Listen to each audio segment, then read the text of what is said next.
jälle, head vaatajad! Minu postkasti tuli leht nimega Ühistuleht ja soovingi nüüd teile sellest lehest natuke rääkida. Teil võib tekkida küsimus, miks ma viimasel ajal pidevalt üksi videosid teen. Aga Kadriga on selline lugu, et tema elus algas uus periood ja tema sai vahepeal teist korda emaks ja on siis oma beebiga kodus. Et nüüd Ühistulehe esimene lugu on meil ka pealkirjaga Meie ühistu astub uude elujärku. Et meie ühistu, see on siis Tartu HLÜ ehk Tartu Hoiulaenuühistu. Heal lapsel mitu nime. Ja lugu on siis tuulepargist Ida-Virumaal Purtses. Ja sellest, et 5 tuulikut on püsti saanud, varsti hakkavad nad kõik tööle ja siis saab tuulepark valmis. Et me Kadriga oleme ka kaasa elanud siis esimesele tuulikule Aadule ja sai seal suvepäeval isegi käidud. Ja nüüd saab siis Aadu endale 4 venda, Peedu, Teedu, Tseedu ja Eedu. Nii, ja see siiamaani tundub mulle tegelikult mõneti uskumatuna, et selline suur asi on püsti pandud vaid energiahoiustajate rahadega. Et koondunud on siis ligi 1000 inimest, kes on hoiustanud kokku 12 miljonit eurot ja selle rahaga on see tuulepark püsti pandud. Mis tõestab vastupidist siis sellele, mida meile igapäevaselt meedias räägitakse, et asju ei saa teha, sest raha ei ole. Et just selline asi nagu tuulepark, see just näitab seda, et kõigepealt peab olema plaan. Ja kui sul on plaan ja kui sul on helged pead, kes seda plaani ellu viivad või kes elluviimist juhivad, ja kui sul on need inimesed, kes tahavad selles plaanis osaleda, et siis on võimalik teha suuri asju. Ja tuulepark on ideaalne näide sellest suurest asjast, mis on üheskoos tehtud. Sest eks see hoiulaenuühistute põhimõte ongi ju selline, et tullakse kokku selleks, et midagi suurt üheskoos ära teha. Et ühelt poolt meil on hoiulaenuühistus siis hoiustajad, kes soovivad hea intressiga raha hoiustada, ja teiselt poolt on laenajad, kes siis soovivad laenu võtta selleks, et oma mingisugusele ettevõtmisele hoogu anda. Ja niimoodi toimub koostöö. Ja mitte ainult siis eraisikud ja ettevõtjad ei saa hoiulaenuühistutes astuda, vaid on loodud ka Eesti korteriühistute HLÜ. Ja siin ongi lugu Eesti korteriühistute HLÜ-st, sinu majandamise kindel seljatagune.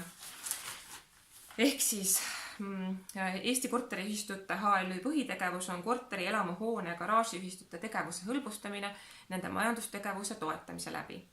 Ehk samamoodi nagu koonduvad hoiulaenuühistutesse ettevõtjad ja eraisikud, samamoodi saavad siis koonduda korteriühistud ja garaažiühistud ja majaühistud. Ja korteriühistutel on võimalik siis oma raha hoiustada renoveerimishoiusel, kus aasta intress on 3%. Et see siiski on midagi, et kui me võrdleme selle kommertspankade 0,01%-ga, siis 3% on ikka täiesti arvestatav intress. Samuti korteri, elamuhoone ja garaažiühistute hoiuseintressid ei ole maksustatud tulumaksuga. Mida siis veel siin saab ka, tähendab korteriühistud saavad korteriühistute hoiulaenuühistus ka taotleda renoveerimislaenu ja samuti saavad nad tellida erinevaid teenuseid nagu raamatupidamisteenus, juriidiline nõustamine, energiaaudit, energiamärgis ja termoülevaatus. Et igati kasulik igal juhul oleks korteriühistule kuuluda sellesse Eesti korteriühistute HLÜ-sse. Et isegi kui alguses ei ole kohe soovi hoiustada või laenata, et siis saab lihtsalt olla liige ja vaadata, et mida kasulikku see korteriühistute HLÜ siis võib pakkuda teie korteriühistule. Siin all on kohe 2 ilusat pilti uutest kontoritest. Et nüüd on lisaks Nõmme kontorile Tallinnas avatud kontor ka kesklinnas aadressil Rävala puiestee 5. Ja ka Jõhvis Keskväljak 6 on siis uus kontor. Nii, siin on ka veel lugu selline, et igal sigatsemisel on ees perekonnanimi. Et kui te seda loete, siis te ilmselt mõistate, et miks mõned asjad Eestis nii vaevaliselt ja aeglaselt arenevad. Ja nagu ikka on meil siin terve rida kuulutusi, näiteks sellised hooajalised asjad nagu taimeramm, 100% maheväetis ning metsaistikud ja haljastuspuud, karpkala, maimud, mida pakub siis Saksa veskimajand. ka on meil siin kuulutus veel energiahoiusest, et mis saab sinu investeeritud 100 eurost ühe aastaga. Energiahoiuses 5,5% peal on sul aasta pärast 105,50 eurot ja kui sa hoiad pangas oma raha 0,01% peal, siis aasta pärast on sul 100,01 eurot. Ehk siis vahe on. Nii, siin on ka elektritakso kuulutus, elektritakso, mis sõidab siis Tartus ja Pärnus ja number on väga lihtne meelde jääb 1918. Nii, et siin on veel üht-teist kirjas, aga ma rohkem ei räägigi teile, sellepärast et siis teil on ise ka põnev lugeda.